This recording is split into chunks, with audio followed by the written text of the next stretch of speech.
Shalom, Kol Halal Yahweh Bashem Yahushua Bashem Kodash. Double honors to the elder apostles and elder bishops of GMS, including the elders that came before them and taught us this truth. Shalom and salutation to all the brothers out pushing the word and truth and in sincerity. Tabernacle of David. This lesson is going to be quick, just going into, how this devil is against himself, and that his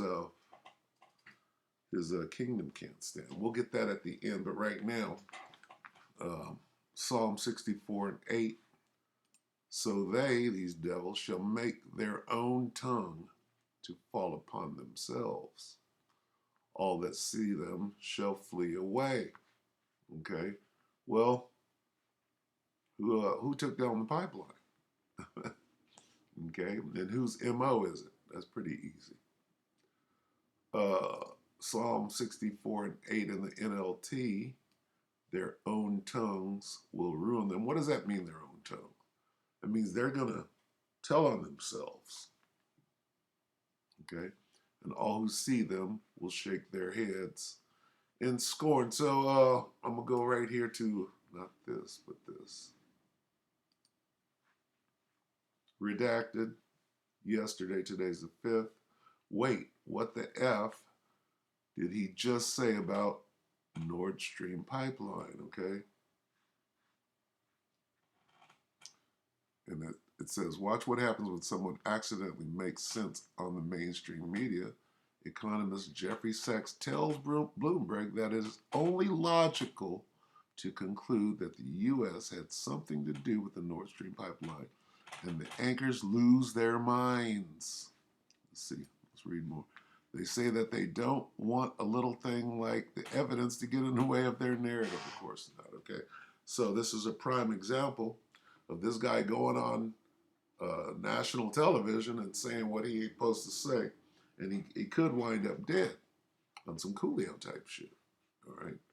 So let's take a look at it. It's about if it goes 5 minutes, I'll get to the end. All right, let's talk about this right now, and right from the very first moment that we learned about the Nord Stream pipeline attack, we knew who was responsible, right? Anyone with a brain understands this. This was the largest eco-terrorist attack in history. To anyone paying attention, it became immediately clear that it was the United States directing traffic on this. Now, did they actually pull the trigger on this? Was it, United States Marines or Navy SEALs dropping down on a rope and doing it? Who knows? But they certainly were driving the traffic on all of this. And were they able to push this off on somebody else? What is it called? Plausible deniability?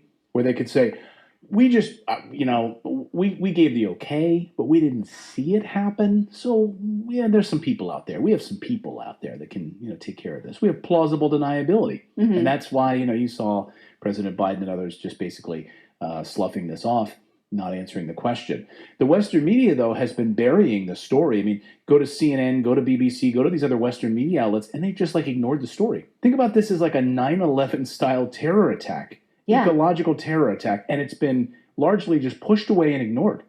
Or the BP oil spill, right? Yeah. It is on par with that ecologically. And we had a camera set up on the BP oil spill, and every day you saw that camera. Remember the bubbling in the Gulf oil? It was nonstop. Oh, I remember, right. And coverage of the Deepwater Horizon oil spill and BP, every day, right? Although there's the joke, I think it's from Morrissey, the singer, that, if the rest of the world just kind of fell away tomorrow, it wouldn't even make the 6 o'clock news in America, because it's that's happening there. Who cares? Europeans will be cold. We're okay. Yeah, they're okay over there in Kansas. That's fine. Well, like I said, the Western media has been ignoring this story. It's not a front page story on any of the Western media websites. But the truth will come out, and eventually we will hear from the Biden administration on who ordered this attack. We will find this out eventually. Maybe not this year, maybe next year.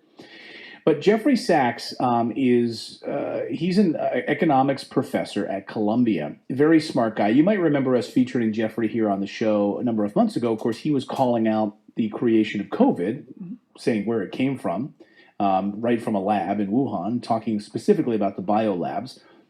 He has been really a contrarian voice, and Bloomberg knows this. They've had him on from time to time, and he said some contrarian things that doesn't get big play in the mainstream media. And yesterday, though, was really a stunning moment on Bloomberg's morning show. Okay, and so if this guy isn't being reprimanded or taken down, then they have him out there putting it out, okay, as part of their narrative.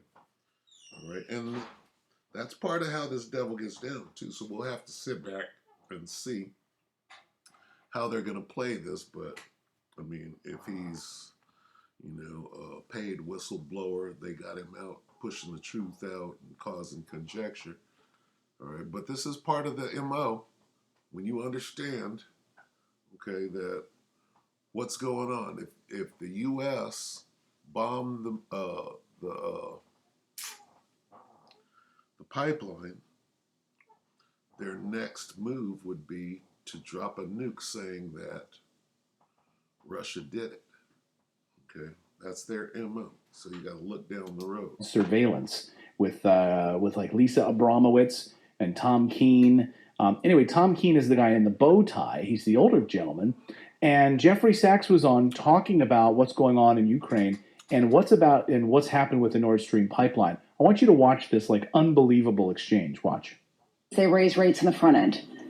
Well, Europe is in a very, very sharp economic downturn.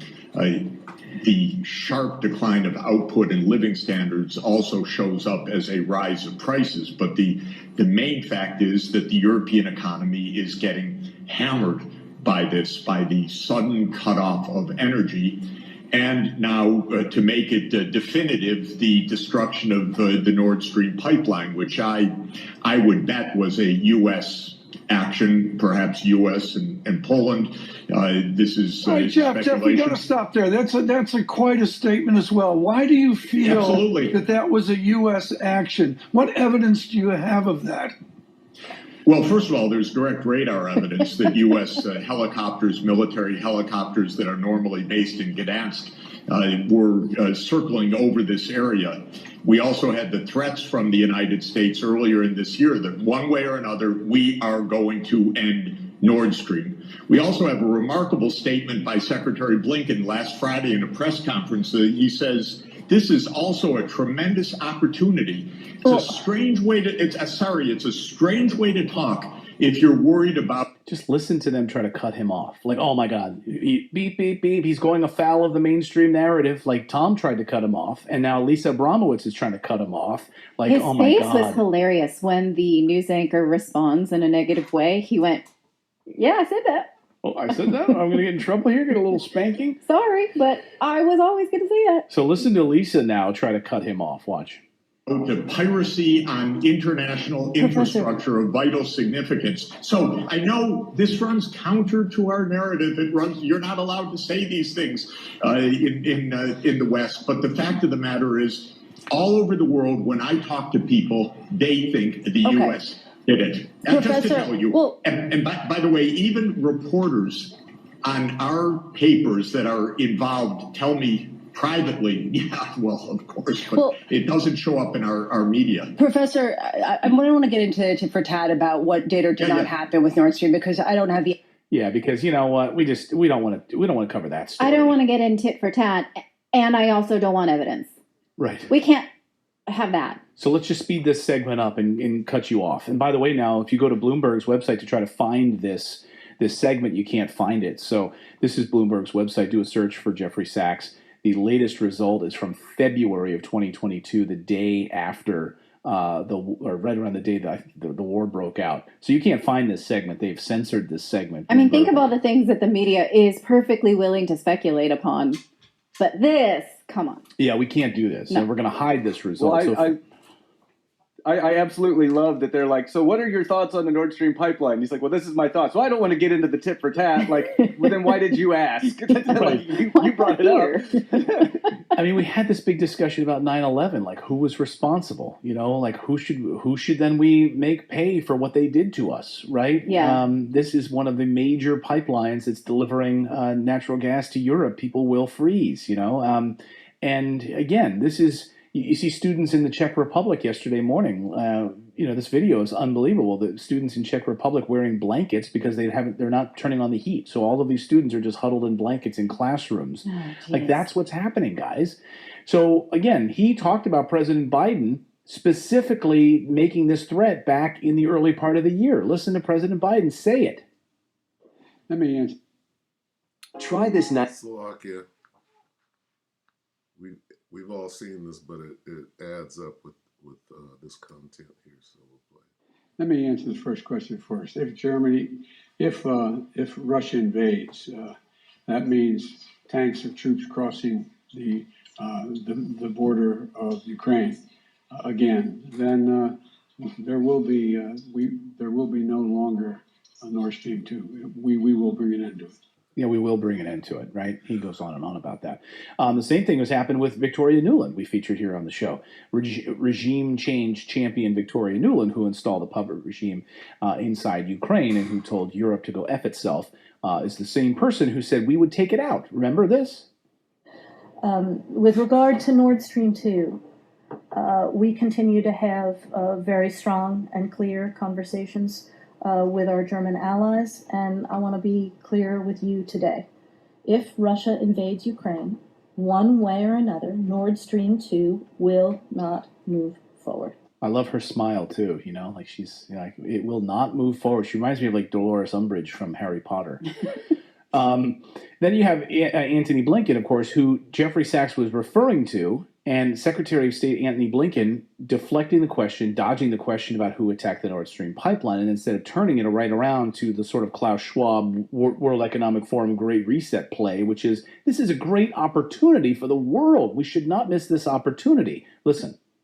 Ultimately, this is also a tremendous opportunity. It's a tremendous opportunity to, once and for all, remove the dependence on Russian energy, and thus to take away from Vladimir Putin the weaponization of energy as a means of advancing his imperial designs. Yeah, so it's an amazing opportunity. And then we actually last night we had U.S. Energy Secretary Jennifer Granholm like piling on and agreeing with Antony Blinken. So, I mean, it goes on and on. These devils are being very brazen in their device to put it in there. Yeah, we did it, and we're going to continue to encroach upon Vlad's red line until we get this war popping up. Now, what does that mean? Okay, because the Babylon the Great is an Edomite country, and as is Russia. So what do we got? And we'll get this, and we'll go ahead and close out. All right, right? If Satan, right, is divided or risen up, let's get that, or drives out, opposes, cast out. Okay, it's all the same thing. Let's get risen up against himself. We clearly see, all right, this is Mark 3:26. And if Satan rise up against himself and be divided, he cannot stand, but hath an end. And if Satan is an NLT, if Satan is divided and fights against himself, how can he stand? He would never survive. All right, so we're at the end, okay? It's only a matter of time before he completely annihilates himself. How? Mutually assured destruction. All right, so with that, I just wanted to show that he's telling on himself, right? Which is probably part of his plan. All right, they do have to show what they're doing, and they're very brazen about it at this point. So now that we know what is going on, we know what to expect, we know what is coming, and we know that the Most High's word will stand and will not come back void. So with that, we hope that the elect are edified. With that, we're going to say shalom.